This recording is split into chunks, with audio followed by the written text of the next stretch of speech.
All right, well, I think we'll get going. We don't have too many people here yet, so I'm assuming that folks will jump on as they are able. So this is the downtown Riverfront Park Plaza meeting. The online version of the meeting that we hosted last week on Thursday. And we also elected to have a Zoom version so that folks who couldn't make that meeting also could still hear about the information and provide feedback as they're able. So my name is Emily Proudfoot. I'm the project manager for the Downtown Riverfront Park and the principal landscape architect here in the Parks Planning Office at the City of Eugene. I'm joined today by several partners and staff. So Kate Wilson is with City of Eugene as our deputy project manager. And then Walker Macy Landscape Architects are here as well. They are the consultant landscape architecture team, and they'll be presenting today about work that we've done so far on the plaza design. So this is phase 2 of the Downtown Riverfront Park. So we opened the Downtown Riverfront Park after about 4.5 years of work on Friday, June 10th. So if you haven't been there, I encourage you all to go visit. And this second phase of work is, we designed it originally with the original park plan, but at the time we didn't have funding to build this 1-acre plaza addition. And there were also, we didn't know the timing of the adjacent building development and when we would begin to have neighbors on the site. And so very fortunately, we received an additional $5 million grant, plus some additional urban renewal money to be able to construct this site more to its full vision. And we received that from the state of Oregon about a year ago. So we're excited to move forward with the project. And this is our first workshop. We'll have a second workshop in early August, and then move on from there. But I will now introduce our Walker Macy team. So Chelsea McCann is our principal in charge. Laura Rose is our principal designer, and Jason King is project manager for the project. And my direct contact with Walker Macy. We also have Taj Hansen here, who's sitting in the background taking notes. I'll add that we have Alyssa Gavette here from the City of Eugene, and she will be monitoring the chat. So if you have questions, we don't have a question and answer function this evening. So if you have questions, be sure to put them in the chat. Or the other option is to raise your hand, and then you can turn your camera on and ask us a question, or just ask us a question and not turn your camera on. It's up to you. And then we'll do our best to answer those questions. But so the first order of business, however, this evening is that Walker Macy will make a presentation about, where we've been and where we're going. And then talk about a schedule, and then we will have discussion from there. So Chelsea, I believe I handed off to you. Is that correct? Sure. Okay. Yeah. Share. So, let me know if you can see that. I can see it. Perfect. Yes. Thank you so much. So welcome everyone. Excited to be here tonight and to see a few more faces. And I'm really glad that we were able to do this online version for those of you who weren't able to join us last week, or maybe some of you did join us last week and just want to weigh in again, which sounds great too.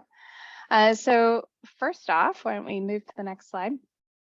What we're going to be doing today is first off touching base on where we last left off. So back in 2018 was the last time we had a community engagement session with all of you. And that was when we were looking at the full riverfront. So some of you may be new to this process. Others of you may have participated in that previous exercise. So this is either a refresher or it's a way to kind of catch up on what we've done so far.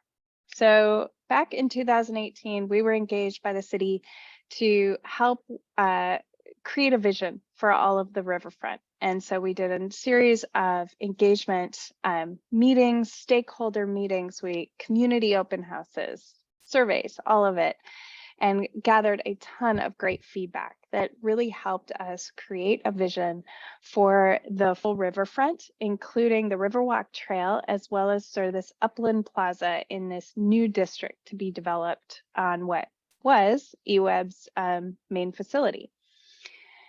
And so in 2018, the image that you see on the screen now, this was the final concept based on that iterative process, all of that engagement, and ultimately where we refined and landed with the design.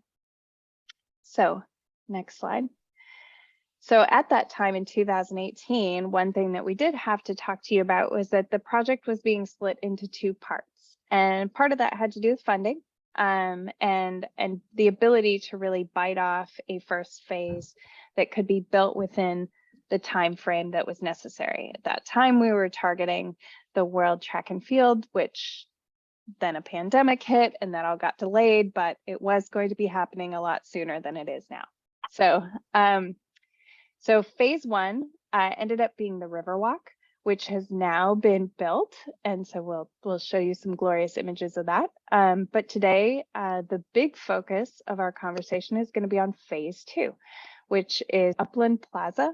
And that is the piece that we're really hoping to get your feedback and your thoughts on in terms of what should be there and what your vision is. Next. So this was an image that we showed back in that previous open house of kind of what the district was going to look like all together with the concept plan at that time. And then the phase one, as I said, is now complete. So let's move forward, Jason. Click through this. And so hopefully many of you have been out there. If you haven't, I encourage you to go. We're pretty excited. We just had the ribbon cutting just a couple of weeks ago. And so it's all full and open to the public. And if you did participate in some of that previous efforts, hopefully you see some of the ideas that came out of those community engagement, those houses reflected in the design. Things like the split path system, the shade structures, being able to have those overlooks closer to the water, to be able to get out past the trees a little bit and be able to see the beautiful views of the Willamette in this location. So all of that came from our conversations with you. In addition to having now gotten the riverfront built, the team also, or a separate team actually, worked with the city to do the streetscape development. So you'll also see a lot of the streetscape has been developed in the district, and you can really start to imagine how this space is going to grow up and evolve to sort of become that extension of downtown and the city of Eugene, starting to move out toward the river and kind of create this great urban space right on the river's edge. So one of the elements that we did really specifically want to highlight in the new design are the interpretive elements. And part of it is because this is one of those elements that we put a lot of work and energy into. We worked with Susan Mavor and Jill Anholt, who helped design specifically these artistic elements and come up with the stories behind them. Some of these, if you've been out to the waterfront, are still under construction, so they aren't 100% complete. And at the time that we worked with the community back in 2018, we came up with a concept for the overall interpretive sort of piece, looking at the district as a whole. That included 4 areas for energy, ecology, and then I'm going to skip to community. Those 3 were all part of the phase 1 effort. And so some of them have been fully built. A couple of them are still under fabrication. I'll walk through that for a minute. The 4th topic at the time was industry, and that is that 4th interpretive topic is going to be coming in through phase 2. So that's something that we want to talk about and what that is. But for fun, let's look at what has been done. So energy is in. This piece is located really close to the steam plant. There's an overlook there, and it's embedded in the pavement at the overlook. It's really speaks to the old steam plant and the production of energy that was created here that heated the city And it's a pretty neat piece. So I hope you go out and see it in the daytime. It's beautiful. At night, you can really see that it lights up, and it also emits mist that kind of looks like steam. So it reminds us of what used to be here and starts to tell the story of that piece of the site. The next piece that we have is Ecology. What you will see that has been fabricated so far is these very serpentine kind of river forms that are in the paving. Those are going to be coupled with some platform pieces that are going to wrap up on top of the bench. Those are still in fabrication, but this is that ecology theme, and it's really based on river ecology. So there are themes around salmon, braided rivers, those sort of things that are going to be through here. There's a number of pieces that are coming in. So keep going back and visiting, because that's going to keep evolving and as those pieces get completed and set in place. So we're very excited to see those done. And last but certainly not least is the cultural piece. This piece is going in at the north end near the DeFazio Bridge. So if you've been out there, you might have noticed that there's a new connection from the DeFazio, which is up a little bit high on toward Coburg level, that drops down into and access to the Riverwalk. So at the base of that connection is this piece. And this was one that ultimately we ended up focusing on conversations with Eugene's Black community. We had a lot of one-on-one conversations with them because the reason was because the original kind of Black community lived right across the river from this site in the area that's now Alton Baker Park, and it was called the Across the Bridge community, or that's how it was referred to. And so those community members were living over there until ultimately they were pushed out and moved somewhere else in town. So we worked really closely with them because we thought that was an important history that we wanted to highlight, and we wanted to do it in their words. So a number of folks from that community participated in some direct stakeholder engagement exercises, as well as helping us craft the language that is on the piece and making sure that we told their stories in their words the way that they wanted them to be told. And the ultimate form for this that those folks who participated in that process came up with was a drinking fountain, a space that would be shared by all. It has multiple levels and engages everyone to come and have a drink, and it faces where that community used to exist across the river. And so you can sit there and you can enjoy a little walk, but you can read their stories, look at these wonderful photos. Some of the folks in these photos are still in the community. So you can see those and then look at where that community used to be. So we're very excited. Again, this is another piece that is still under fabrication. It's a fairly large one, but we are looking forward to this one being completed and also being installed. So that brings us to what we've managed to accomplish and what is still coming in that first phase. So again, I hope you go out there and go visit. And if you've visited already, I hope you enjoyed it and keep going out there. And so now let's take a little time to focus on phase 2 and kind of what is coming up next, because this is where we really want to hear your feedback and your thoughts.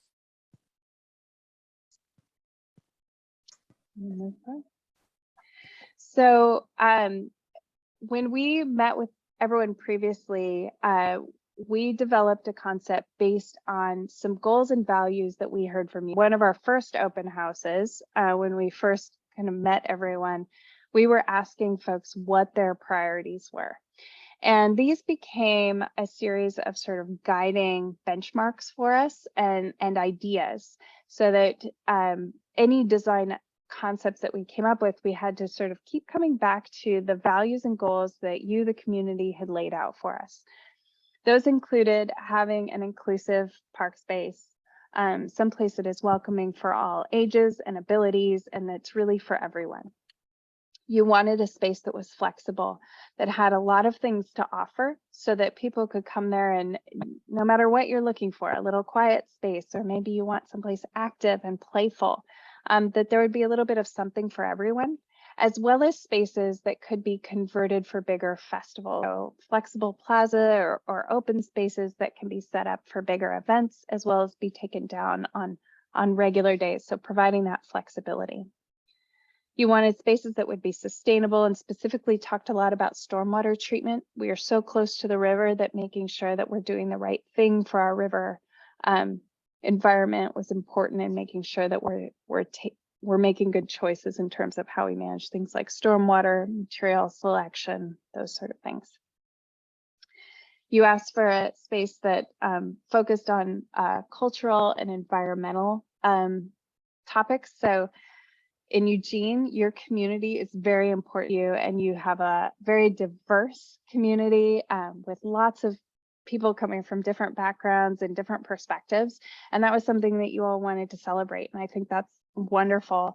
In addition to that, there was a big focus on the environmental condition. With the river coming through the city, Eugene has such a very strong tie to the natural environment and appreciation for the beauty around you. So both of those things were important for us as a design team to continue to focus on and celebrate for you. You asked for the space to be safe.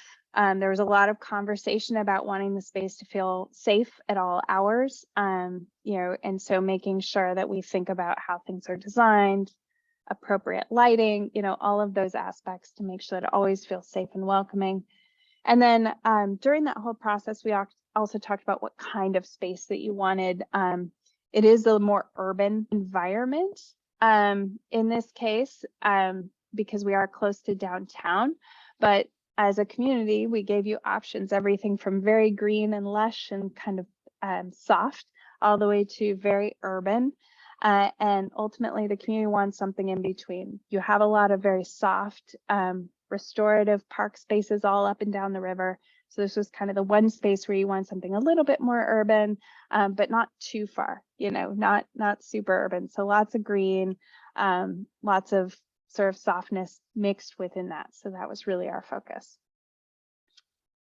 And then when we move in and kind of look specifically at the plaza itself, some of the priorities were that you wanted to create a place with a lot of different sort of activities and experiences. Again, a place that could support festivals and gatherings, and also that, some of the other aspects included maybe a water feature, shade, active edges, spaces with retail and restaurants that would kind of activate the plaza. You asked for river views.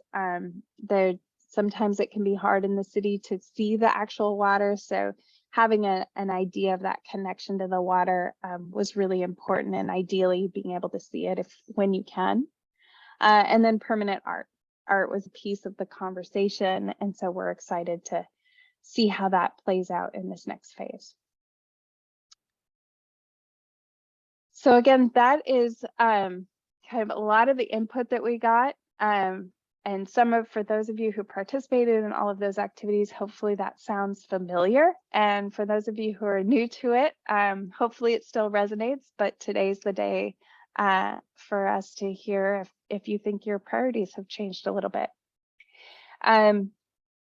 In terms of where we were, this is the design concept and where we landed for the plaza. You can see ultimately we had this big kind of mixture of soft and paved open space in the center of the plaza.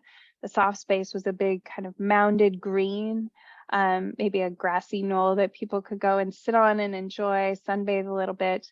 We had a big water feature sort of moving through the site, and an open plaza space along the north edge that could, where we might have cafe in that adjacent building, sort of spill out space from that on the normal day. And then on maybe special days, there's celebrations, there's festivals, markets, things that can get set up in that space. We had a children's play area kind of toward the center of the overall plaza, as well as kind of seating spaces and garden spaces at the edges. So with that, I think that is where we were the last time we met, and I think we're about to talk about where are we going. So I think I'm going to hand this over to Lara and let you jump in here. Perfect. Thanks, Chelsea, for that intro.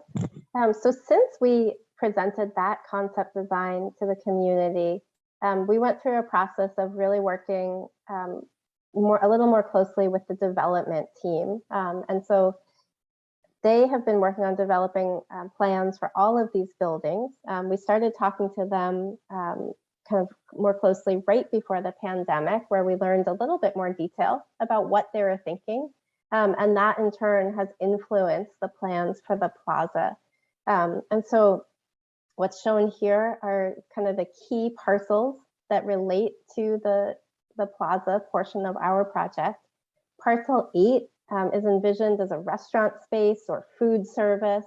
That should be a really fun and exciting building that will help activate the plaza. We are hoping to see a lot of indoor-outdoor activity happening there. Parcel 7 is a hotel, and that is one of the first parcels that will be built in the project. And then parcel 9 and 10 are both mixed-use housing development. So they may have condos, they may have apartments, that's all still in development.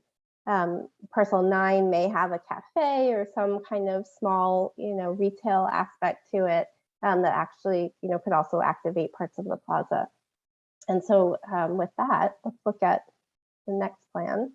And so right before the pandemic kind of slowed us all down, we had met with the development team and really kind of done a lot of design evolution and asked some kind of big what if questions about programmatic relationships. What should happen in the plaza and how should it relate to these different building edges now that we've been learning more about what's happening inside.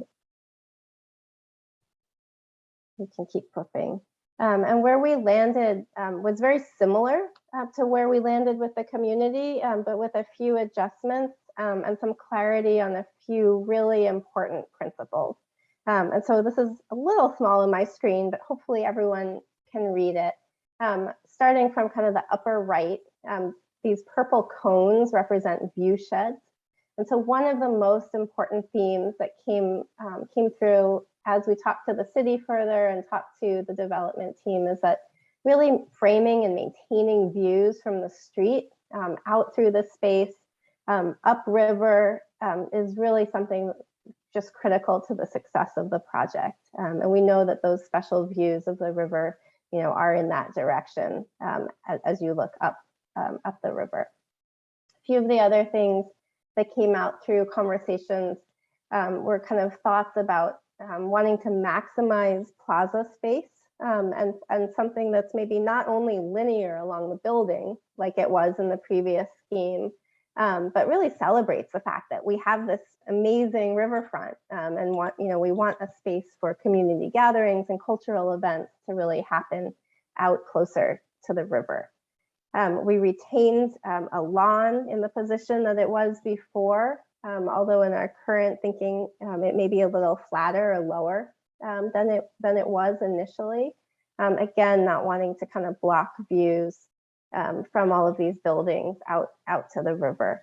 And then in the previous scheme, we had really sort of put a lot of activity and things overlapping each other right in the center of the space. So we had play and we had water and we had performance space and plaza all kind of happening in the center. And what we thought as we developed the design is that it might help to give some of these areas a little bit of their own places to be in the project. And so we just looked at sort of reallocating some of the spaces like the playgrounds and the garden, the plaza, made sure they had a little bit of breathing room so that you could still have multiple things happening in this space at the same time. And so this is really a diagram. It looks like a fully developed plan, but we assure you there's plenty of work to do and plenty of opportunities to incorporate more feedback. And what this shows is where we landed after that exercise of pushing the design forward with the city and with the development team. So it includes a plaza with open, dappled light from a tree canopy above. It could have seating spaces, everything from maybe picnic areas to bench seating, a river garden space that sort of introduces you to the kind of flow of movement through the plaza. What we hope will be a water feature or interpretive element of some sort, leading you out to the river, an event lawn, event plaza, a playground, and stormwater planters. And the stormwater is something, those treatment areas are something that may very well end up being more integrated throughout this project in some way. It seems to us like a really important and exciting piece of the story to explore. And these are not our designs, but they are precedents from other projects by a range of designers throughout the world that we think just capture kind of the feel and possibility of some of the types of spaces that we're talking about. And we thought that these are often more helpful than the plans for all of you to really kind of start imagining what could be here. You know, I think the general theme being that this is certainly a city park, an urban park, you know, one that will really benefit from the vibrancy of lots of people in the space and lots of activity around it. And here is a view, bird's eye view, flying over the river, looking into the plaza, just giving you a sense of that more open center that we've developed and kind of simplified in the current design. And these are all just views also developed during this process to give everyone a sense of the spaces.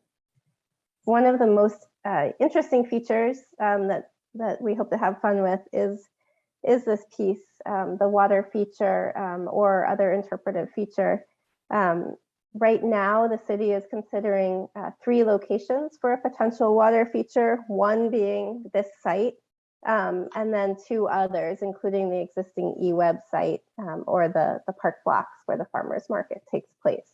We don't know yet if the water feature will land here, but if it does, you know, one thought was that it could be something that is really unique. It might interpret the mill race history of Eugene, you know, harkening back to that industry concept, and could be a place that really brings kids out here. If we don't have a water feature, it will still be some kind of unique sculptural interactive piece of the park that kids and adults can occupy or explore in a different way. And then we will be, again, working with Jill and Susan, our artist and interpretive team.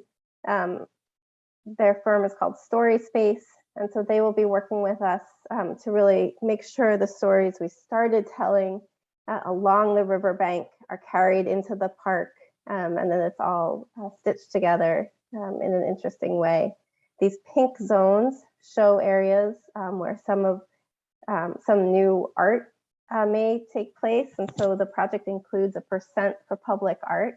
There will be an artist selection process that involves a community artist, and so Jill Anholt will not personally be developing the art for this project, but they will be working with our team on bringing an artist on board.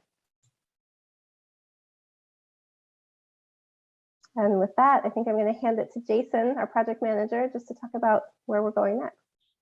Sounds great. Thanks, Laura.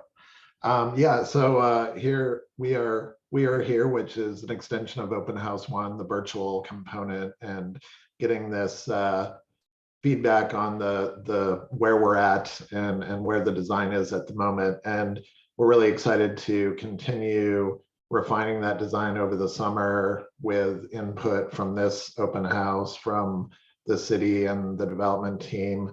And you'll see the June date, and then we'll all come back together and be able to share what we've developed out of that process in August, with the idea that we'll have the conceptual design, which will go forward, which will all we'll integrate all of that input around September.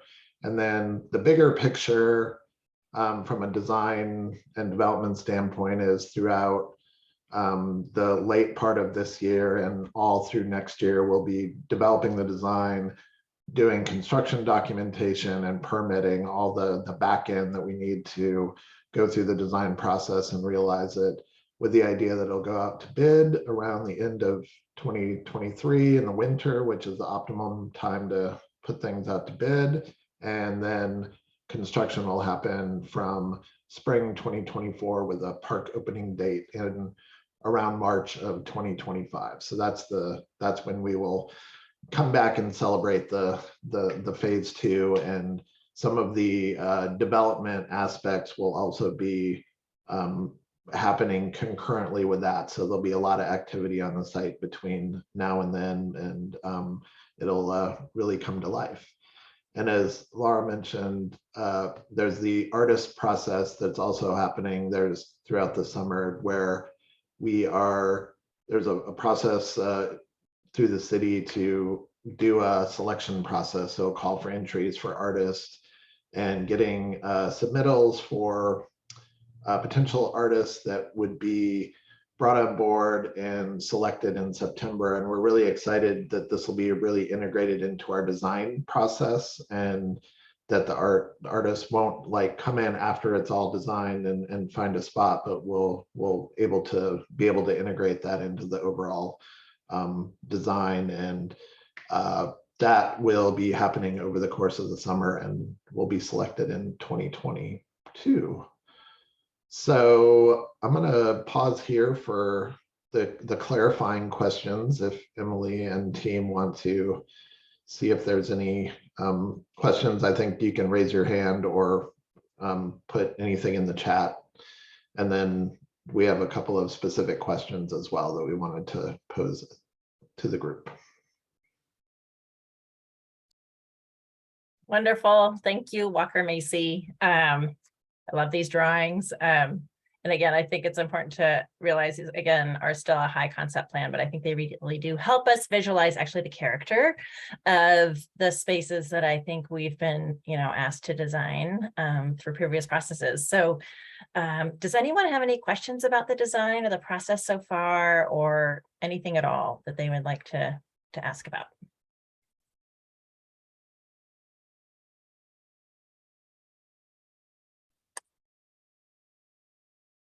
Are there timelines for the adjacent building sites, says Kevin Shanley. Hi, Kevin. It's good to have you here. Yes, so we do have, hey, Jason, maybe you can point to these parcels, but let's see here. So parcel 7, so immediately across the street from the entry of phase 2 is scheduled to start construction, late this summer, early fall, along with parcels 3B and C, which are closer to 4th and High. So they'll be kind of working on those in tandem. So they'll probably start some foundation work, and then they'll pop over to the other site and do that foundation work while they're doing something else on the first site, etc. So those two should come up kind of simultaneously. So I believe that those buildings will be ready for move-in by 2025. I think it's 18-month, 2-year process. So it might even be 2024. And then after that, parcel 9 is the third building to go up. And so I think they're planning on starting that about this time in 2023. And if you want to see elevations of any of those buildings, obviously there's some concept drawings here, but these buildings are all going through the multiple unit property tax exemption process. And so that's MUPTE. And if you look up that acronym and then put City of Eugene, you'll be able to find some of the elevations of these drawings just to kind of see what they're going to look like and maybe how they're going to function a little bit. So and I think the only other thing I will say is that both 7 and 9 will probably be about 4 stories where they meet the project or directly across from the project. And then we have form-based code, which sort of says how high you can be within the downtown Riverfront Park. So the buildings can step up higher as you move away from the river. I'm not sure they've picked that option yet or not, but hopefully that's a helpful answer. Good question. Any other questions?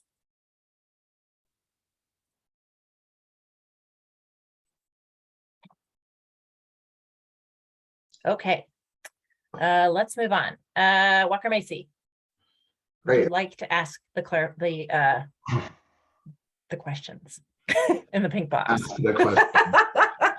Yeah, and this is mirroring a little bit of what we did in person. We had stations set up where we had each of these questions where people could come up. So I think in a virtual format, I think raising your hand or adding something into the chat, but we wanted to address kind of the big picture elements. So what we talked about was the fundamental values that happened in the previous public involvement and the design evolution. We want to make sure that those are still true to what you as a community want. So one of those is question 1 about flexibility. That do you think the current plan will provide enough space for the variety of programming and uses, that flexibility that we wanted to be able to have events, but also quiet, sort of interactive time.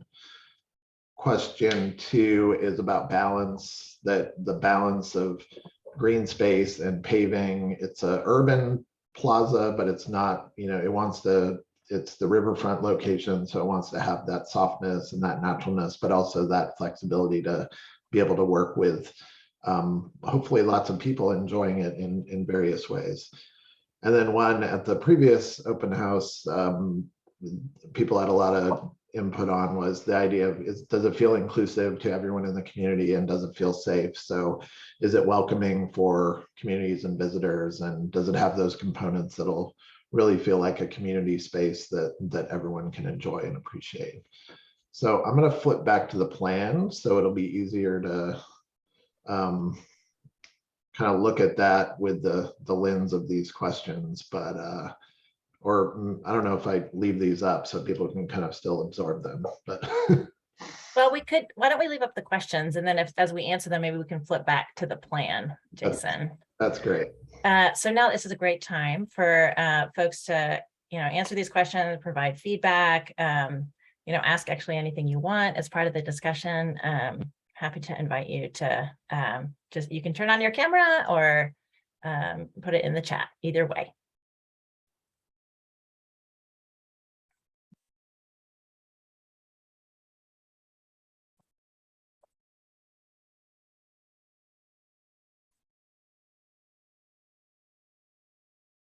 I don't want to call on people. So we'll encourage you to write a question in the chat, or even if you just really like the design, like you think it's great and we should just keep going, let us know that too. I think that's actually super helpful.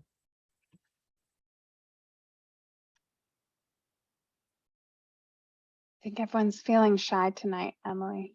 Oh, good. David likes it. We're rocking it. Thank you very much, David. We super appreciate it.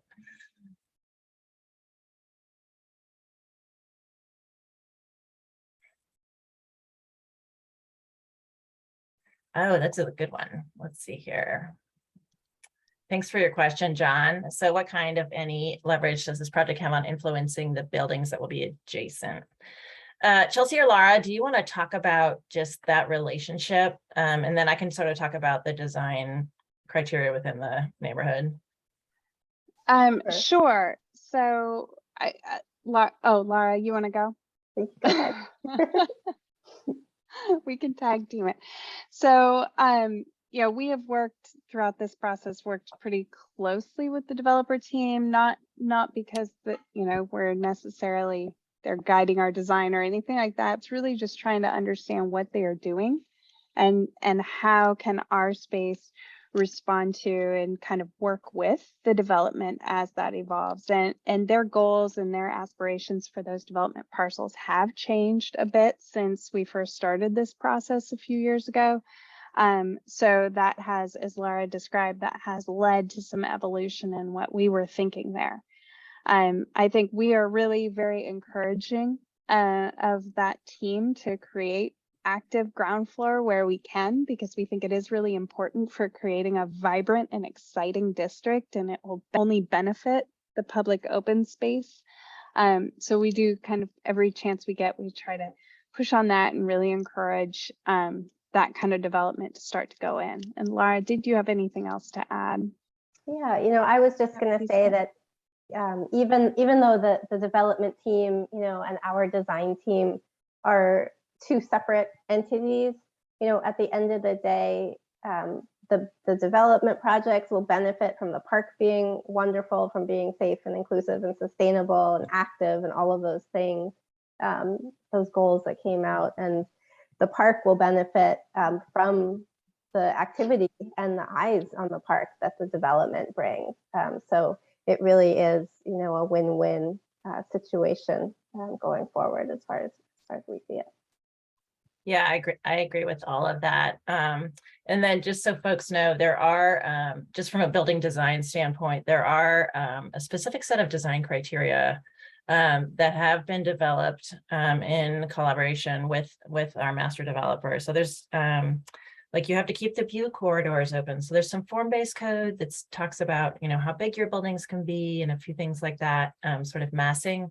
But then there are also there's quite a bit of detail around materials you can use and, you know, kind of the sort of overall visual quality of the building. So I think you're going to see, you know, some consistency in that and really the development of a pretty cohesive design language within the neighborhood. So I just thought I'd add that as well. And then the last thing is that we are, with the development group, we are sharing a civil engineer. So I think that will really help us actually, you know, kind of engage grading and just exactly how the buildings meet the plaza and, you know, kind of what that specific interface is, because that's some of the most important you know, this is one of the most important areas in the whole design is where buildings meet landscape. So I'm looking forward to seeing more of how that works out. Alyssa, can you tell us the next question in the chat? Yeah, so there is some positive feedback for the water element, especially in regards to referencing the mill race. And that historical story, really want to see that come to fruition. And then Charlotte is asking about the safety and security plans for the site. Yeah, I can talk about that. So Charlotte, I 100% hear you. And this is, you know, there's incredible pressure, I think, on all of our public spaces, both right-of-ways and parks, and really from this, you know, this issue of homelessness, and I think what is kind of ultimately a public health crisis. And we in parks have been working incredibly hard to help people feel safe. And so with the downtown Riverfront Park, you know, to that end, we've really tried to provide a 24-hour presence, some sort of civic presence there. There's a couple of gaps, but right now we have, you know, park operations staff during the day. We have a park ambassador sort of into the afternoon, and then we have overnight security between 8 p.m. and 4 a.m. every night, really kind of keeping an eye on things. It's also extremely well lit. So those are all, I think, really, really positive things. I think, you know, waiting on the construction of the plaza until we had more neighbors and more people actively using the park on a regular basis was also kind of a key strategy on, you know, preventing the establishment of homeless camping in our parks. But now that the pandemic is over, we're also, you know, we're able to apply park rules again, enforce park rules, which it basically says, you know, no overnight camping in parks. And so we're able to, you know, if we see something happening, we're able to enforce upon it right away. So I'm very empathetic to your comment, and I, you know, we're working really hard to address these issues on a day-to-day basis, and it's a very dynamic situation. And so, you know, what's working today might not work in a couple of years, and we'll have to continue to iterate through that. And then John has had his hand raised. Oh, John, would you like to speak or turn on your camera, or both? Yeah, well, first of all, I applaud everybody for the work you've done. I walked through the phase 1 on a daily basis, and it's gorgeous. Awesome. I'm so glad you're enjoying it. I did see a presentation by the developer for the adjacent building, hotels, the residential structures. Yeah. I asked them about green roofs, and that wasn't what they were presenting. I I was kind of dismayed because I thought this would be a real great opportunity to, bring those kind of technologies in. Mhm.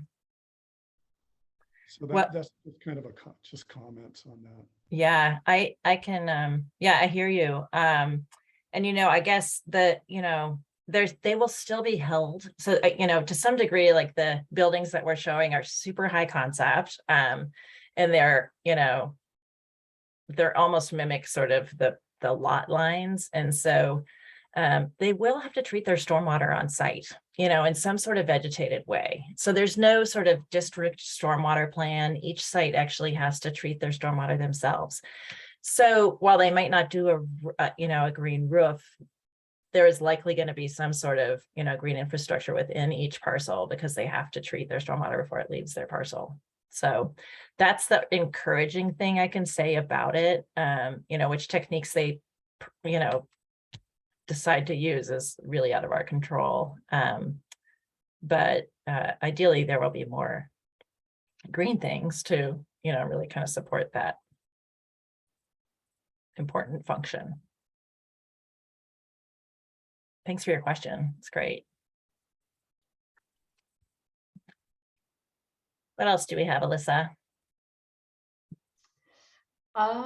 I think that covers all of it. There's a suggestion to check out Volunteer Park in Seattle, Washington for a great example of a wading pool for kids. Do you know that one, Lara? Know it very well. We're actually doing a lot of work in Volunteer Park these days. Awesome. Yeah, and the interesting thing about that suggestion is really about sort of water features that vary in style or depth, and certainly that's something that some of our own water features have done. I think one of the fountains that Chelsea worked on, actually in Ankeny Plaza, has kind of a shallow, very shallow kind of sheeting water that pools just a little bit and then jets as well. And so if we are able to include a water feature here in this project, it's certainly something that could have variation in kind of what that water experience is and feels like along the length of it. Awesome. I think Philip has his hand up. Hi, Philip. I do. Can you hear me? Yeah. Oh, it's so much better to talk than try and chat. Oh, please. I can't do chat. Yes. So I just want to explain. Okay. I have an image somewhere which I will share with you when I can find it. Yeah. And I can't remember. It's from New York City. It might be on the High Line, but Oh, it's yeah. like this very shallow. It's not even an inch. It's maybe a half inch or something, and it flows along, and it's right next to a bench. And I've got this great picture of these two ladies, and they're sitting, and they have their shoes off, and they're just have their feet in the water, and the water kind of flows, from just I don't know how long it is. It's not super long, 50 feet or something. And that's kind of what I was imagining. Like we could have something that's really, when it's not on, it's not really missed.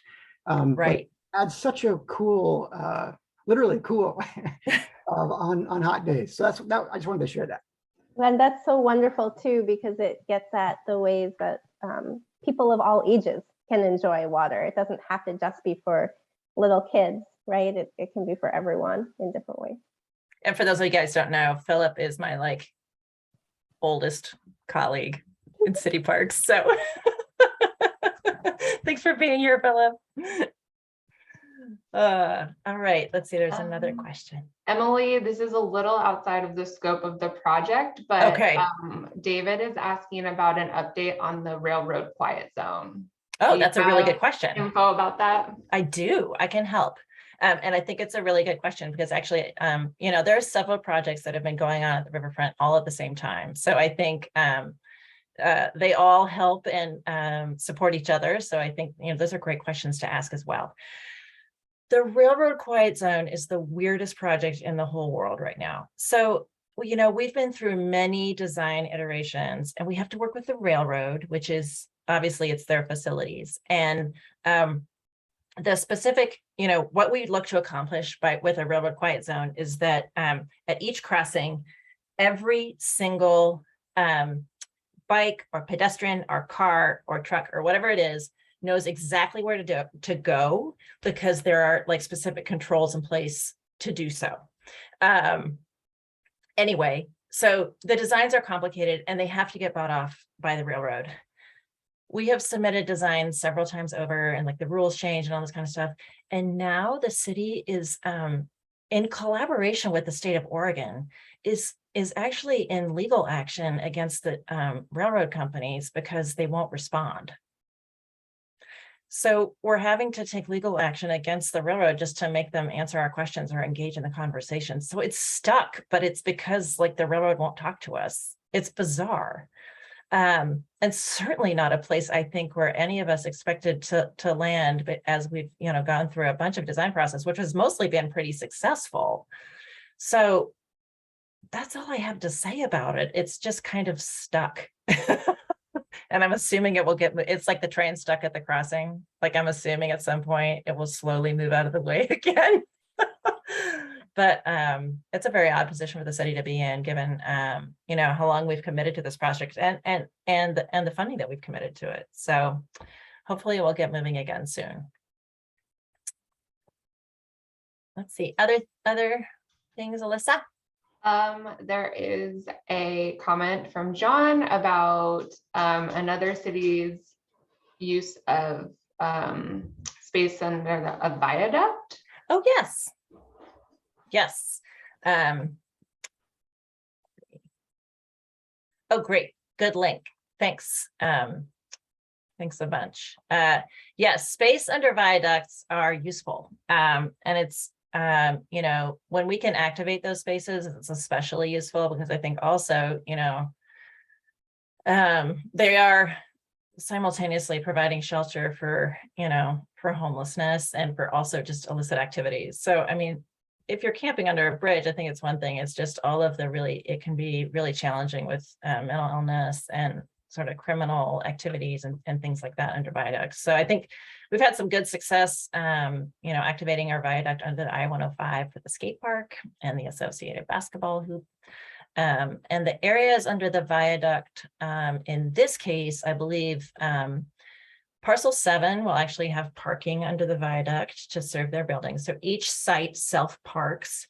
And then there is some designated open space, which they might turn into like a little dog park or something else under the viaduct that's been dedicated as parks and open space. So I don't think that we would operate it, but we support their thoughts around what to do with the space. So yes, under viaduct property is important to activate when we can. What do you got, Alyssa? So the flow of biking and pedestrian traffic in high traffic areas, how can we make it more clear? Are you talking about, okay, now I'm asking a clarifying question. Are you talking about the existing bike path, David? We do have these 2 lanes in the existing park, and it's, we have them marked in ground, but I think sometimes people have a hard time seeing it. And so we're kind of seeing how that's rolling right now, or if we need to put some more vertical signs that really kind of help people navigate in the short run. That was my suggestion, is make it really clear. Make it really obvious. Yeah. It's mostly the bicyclists and now the electric scooters that are going to create more opportunities for collision. And so if there's a way that we can have everyone knows exactly the rules of the road, how to share the space. I know in Europe, they're a lot more sensitive. Here in the US, we don't seem to be as well trained. We don't get it. Like, we're not there yet. We're like, what? We have to do what? We have to do what? Wait, follow the sign. Yes. So I think your feedback's really helpful. I think, we'll probably try to put some temporary signage up, and then, if people kind of get on board and figure it out, great. And then if we need something more permanent, we can figure that out too. So thanks for that feedback. I really appreciate it. Other questions around space flexibility, balance of green and paved, or inclusivity and safety, or any other questions you have?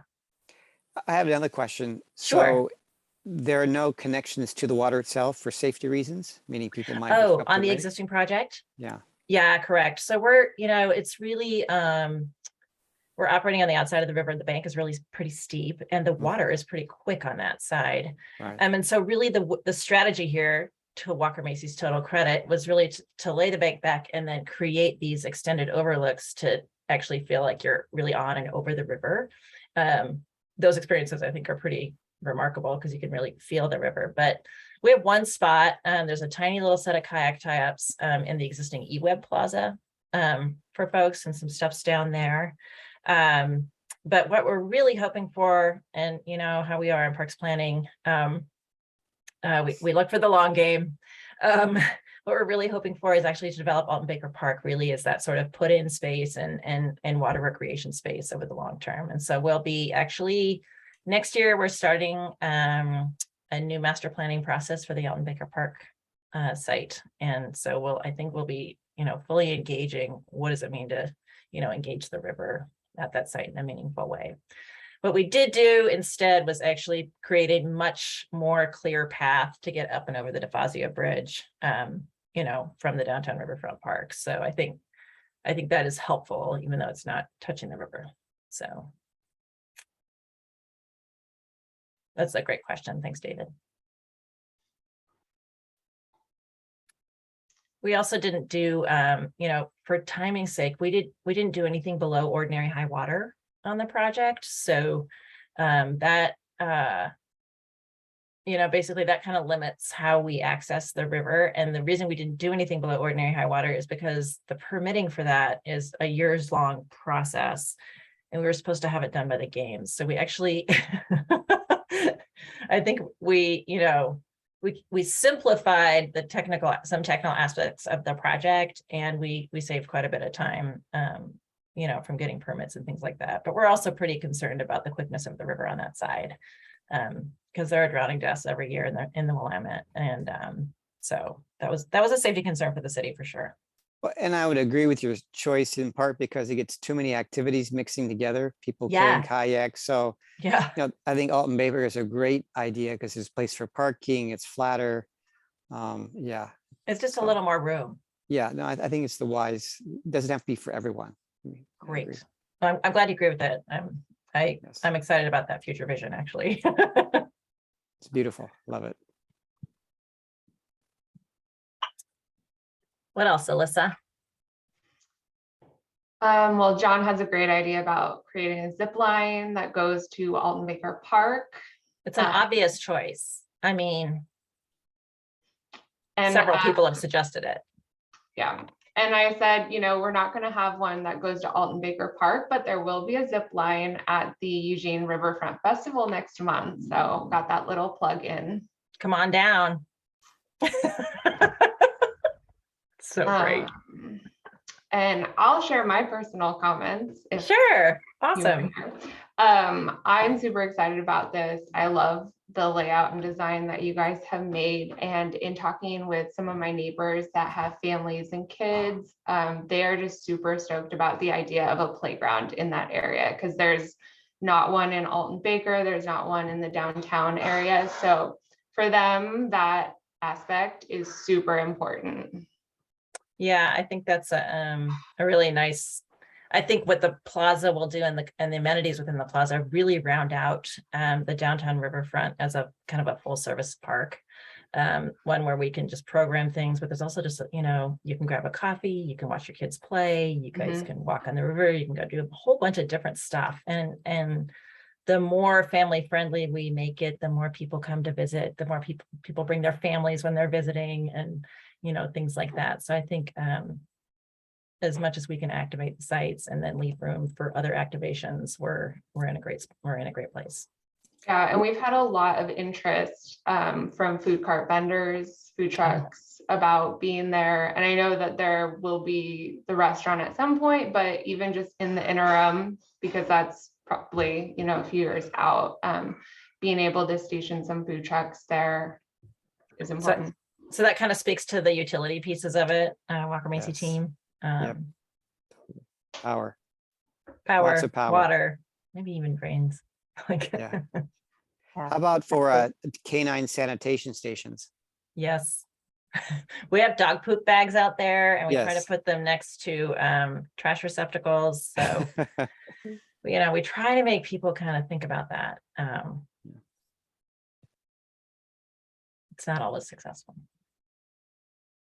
So is there easy access for a food truck or a trailer to come in and park? Yeah, Okay. I would say so. So off of Berry Street. Do you want to show that maybe, Jason? So like how much distance would be between the trees, do you think? Walker Macy team. Oh gosh, between those LAs is probably at least 25 feet. Yeah. So that's like a fire lane, you know, with Yeah. space. So food trucks can easily pull in there.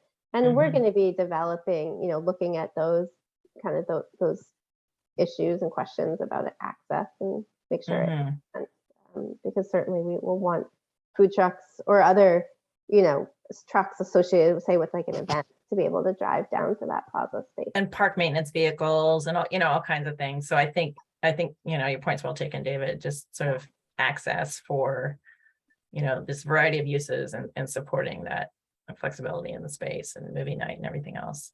Yeah.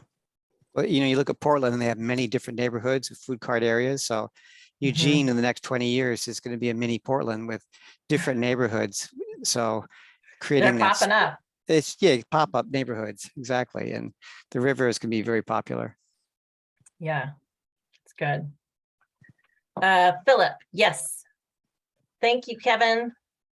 Philip, let's see here. You asked, right. So if, let's see, Alyssa, does our website have the plan on it right now? So I put a link in the chat for the Mhm. project page, which has a Q&A module you can use if you have additional feedback or questions, or Emily's email is listed there as well. You can email me directly.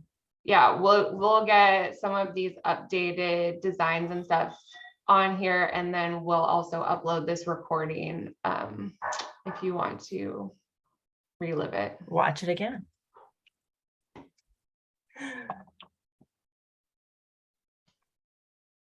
Thanks, Alyssa. It's really helpful. Does anyone have any other comments or questions or thoughts?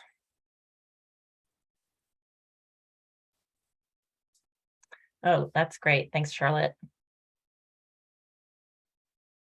Well, I'm super grateful for everyone's time tonight and for coming. We will have our next in-person meeting will be August 11th at the Campbell Senior Center. And then we should have a Zoom meeting shortly thereafter. And Alyssa, you and I can work together to get that up on the website right away. But so we don't quite have that scheduled yet, but right around August 11th should be the time.